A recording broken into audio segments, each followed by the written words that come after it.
Hey guys, Kudus Campbell here for thebuttonsmashers.com, and this is our review for Knights of Azure 2.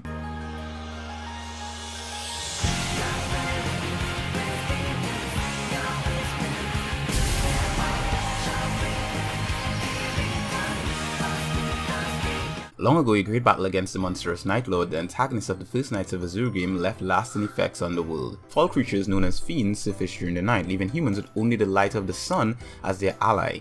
Our protagonist Alush is a young lady who has achieved the rank of Holy Knight in the Courier, one of the two organizations attempting to stop the predecessor of the Night Lord, the Moon Queen. Not long after the intro, Alush is killed by the Moon Queen in an attempt to protect her childhood friend, who is to be sacrificed as the bride of the Moon Queen. She's then brought back to life as a half-demon, vowing to defeat her killer and save her friend in the process. The plot isn't complex, but it's not exactly by the books either. It's got action, mystery, and my personal favorite, romance. Sweet, sweet romance between the main character and her two childhood friends. Of the three ladies, Ruinhide or Rui happens to be my favorite. She's loyal, honest, and majorly powerful to the point that she outclasses all the other lilies in battle. But, most of all, she's tsundere. And you guys know what I think about tsundere characters. Starting this game for the first time, my initial impressions was that it seemed like it was a bit dated.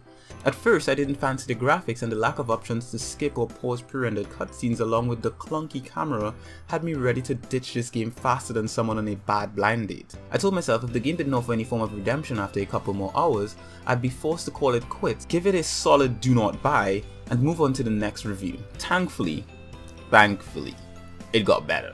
So how does it get better? The first thing that new adopters to Knights of Azure 2 Bride of the New Moon need to know is to change the camera settings as soon as you're able to do so. I found 8 bars to be the sweet spot. You're also going to want to lower your graphical expectations. This is not a super polished graphical masterpiece. It looks good enough and runs acceptable enough, but it's not going to win any awards for its visuals. On my review setup, I got it running relatively well with a few stutters, but nothing that broke the gameplay experience for me. I would have preferred to have some more graphical options, but it only comes with the option to change the resolution and depth of field. So if you're not getting adequate performance, you're going to want to lower your resolution till it's playable. For me, I was able to run it at 1080p with depth of field enabled, accompanied by the occasional stutter. Now I usually save discussing graphics for later in the review, but when writing I realized that this was the first aspect of the game that players are going to notice. That, along with the performance, are the first things that stand out in this game. The game manages to look like a game that was created on older hardware but adapted for the PC.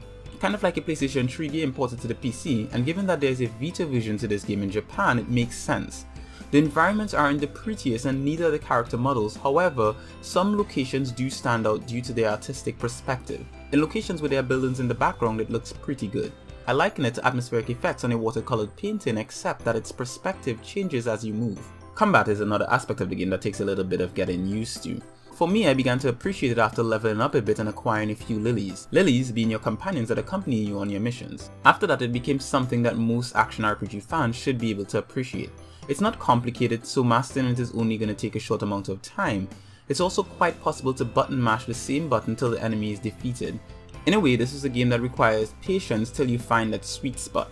Your character is capable of using combos by alternating between the X and Y buttons on the PC, which I assume is replaced by the square and triangle buttons on the PlayStation. Combat also involves dodging and blocking using the bumpers, two options I avoided using during my initial playthrough of the game due to the fact that I was playing the game on easy and thus I wasn't losing enough HP to warrant their use. You are also able to jump by pressing the A button, but I'll recommend avoiding that in combat as its animation is a bit stiff and it's not as useful in combat as the other options on offer, like the team and servant attacks. Team moves are activated by button prompts when certain requirements are met, and the servant attacks are usable by pressing the triggers as long as they have MP. As you get further in the game, you'll gain new lilies and servants who each have their own benefits, some of which are tied to character progression in the game, which sometimes forces the player to play with characters that they otherwise wouldn't use. I know for a fact that if given the option I'd stick to Rui, but alas, that is not the case. Now technically one can choose to play with only their characters of choice, but by doing this the player is going to miss out on most of the character development,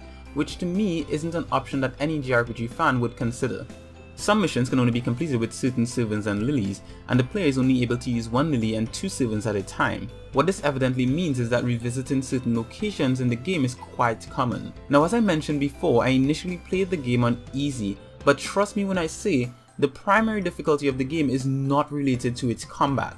The game has a time-based system similar to The Legend of Zelda Majora's Mask that dictates how a player can play, and it's the highlight of the game for me. This system is tied to the moon's phases. At the beginning of each chapter, the moon is presented in one of its phases, and it shrinks with each passing day. The main character must complete a main mission before the moon is completely gone, or it's game over. But it gets tougher because you see she's only able to spend a limited amount of time in any particular mission area before she must return to her base of operations and rest, thus progressing the date and by association the moon. As I played, I attempted to push this system to its limits by trying to complete every side quest and maximizing my time in each area. Your time you can spend in a mission extends the further you get into the game, as well as by using the leveling tree. In my first playthrough, I focused on maxing out my time that I could spend in missions by collecting as much blue blood as I could by defeating fiends and demons, then returning to the maintenance room to level up out. It's also possible to level up the servants, evolve them, and ultimately make them more useful in combat like Pokemon.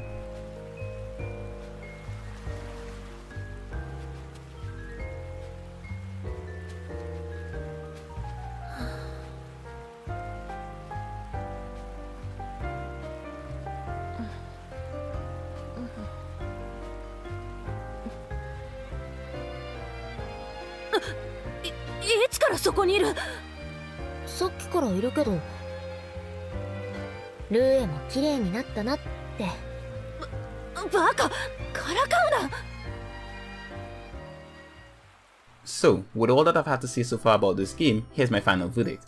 Knights of Azure 2 has a rocky start thanks to some rough edges. It's a game that requires some tweaking and patience to truly gain the most out of it.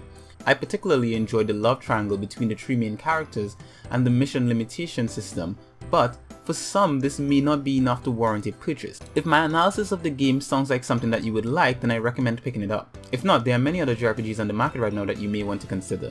As for me, though it took some time, in essence I grew to love it despite its shortcomings. Thank you very much for watching our review of Knights of Azure 2. If you enjoyed this review, make sure to leave us a like and leave us a comment in the comment section below to let us know what you think about the game. And if you'd like to see more content like this from us, make sure to subscribe to this channel.